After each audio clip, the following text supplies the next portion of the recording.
మరి ఇవన్నీ కూడా చేశాడా అని అడుగుతాను. ఇప్పుడు 2 సార్లు వారు చెప్పినవన్నీ కూడా తిరగరాశారు. ఎన్నికలకు ముందు చెప్తాడు, అధికారంలోకి వస్తాడు, వచ్చిన తర్వాత వాటి గురించి ఆలోచించేది. మీరేమో 2 సార్లు మోసపోయారు. ఇప్పుడు మళ్ళా 3వసారి వస్తా ఉన్నాడు. 3వసారి మీ ముందుకు వచ్చి ఈసారి ఇంకా పెద్ద పెద్ద కోరికలన్నీ కూడా చెప్తాడు. మనం ఇప్పుడు అమలు చేసే సంక్షేమ పథకాలు అమలు చేస్తా ఉంటే ఇవన్నీ అమలు చేస్తే మీరంతా కూడా మీడియాలో చూస్తుంటారు, పత్రికల్లో చదివింటారు. అంతేత మీకు మళ్ళీ గుర్తు చేస్తా ఉన్నాను. ఈ సంక్షేమ పథకాలన్నీ అమలు చేస్తే జగన్మోహన్ రెడ్డి గారు శ్రీలంక అయిపోతుంది, ఇప్పటికే శ్రీలంక మాత్రం అయిపోయింది, దివాలాకోరు అంచునుంది రాష్ట్రం అని చెప్పిన పెద్ద మనిషి ఈరోజు బాబు గ్యారంటీ అని చెప్పి గ్యారంటీ ఒక పోస్టర్లు అంతా కూడా ఊర్లలో వేస్తా ఉన్నారు. మరి ఏం గ్యారంటీ ఇస్తా ఉన్నాడు అని అడుగుతా ఉన్నాను. ఆయన చెప్పే మాటలు మీరు నమ్మితే 3వసారి మోసపోతారు. 2014లో మోసపోయాం. అంతకుముందు రామారావు గారిని దించిన తర్వాత రామారావు గారు ఏవైతే మహిళలకంతా కూడా ఆ రోజు మీ భర్తలంతా తాగి చెడిపోతా ఉన్నారు, ఇంటికి ఒక మంచి కారు తీసిస్తారు, లేదా 1 కేజీ బంగారు ఇస్తా అంటాడు, లేదా ప్రతి మహిళకు మీ బ్యాంకు రుణాలు కట్టేదే కాకుండా బంగారు రుణాలు కట్టేదే కాకుండా ప్రతి ఒక్కరికి ఈ కేజీ బంగారుతో నగలు కూడా నేనే చేసిస్తా అంటాడు. మరి ఇంటికి ఒక ఉద్యోగం అని గతంలో చెప్పాడు, ఇచ్చింది లేదు. ఆయన అధికారంలోకి వచ్చినాక 2014 తర్వాత అధికారంలోకి వచ్చిన 3 నెలల్లోనే 2 లక్షల పైచలకు కాంట్రాక్ట్ ఉద్యోగులందరినీ కూడా తీసేయడం జరిగింది.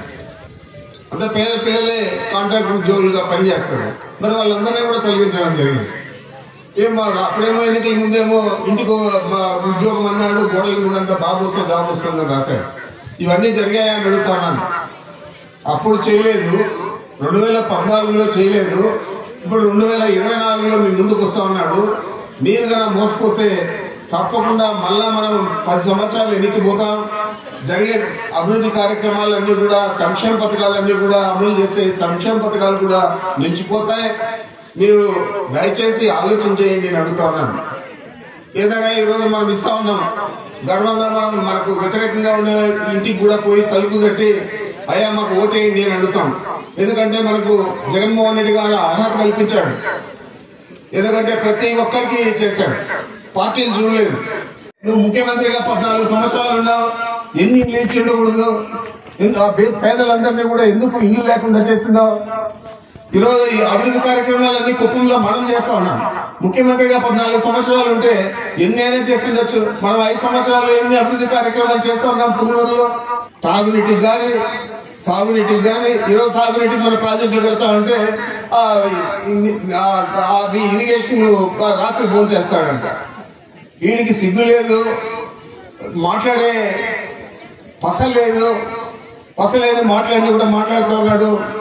తప్పకుండా ఈ రాష్ట్ర ప్రజలు బుద్ధి చెప్తారు. ముఖ్యంగా మన జిల్లా ప్రజలు బుద్ధి చెప్పాలా. ఏదో 1 సీటు కూడా తెలుగుదేశం పార్టీకి వస్తే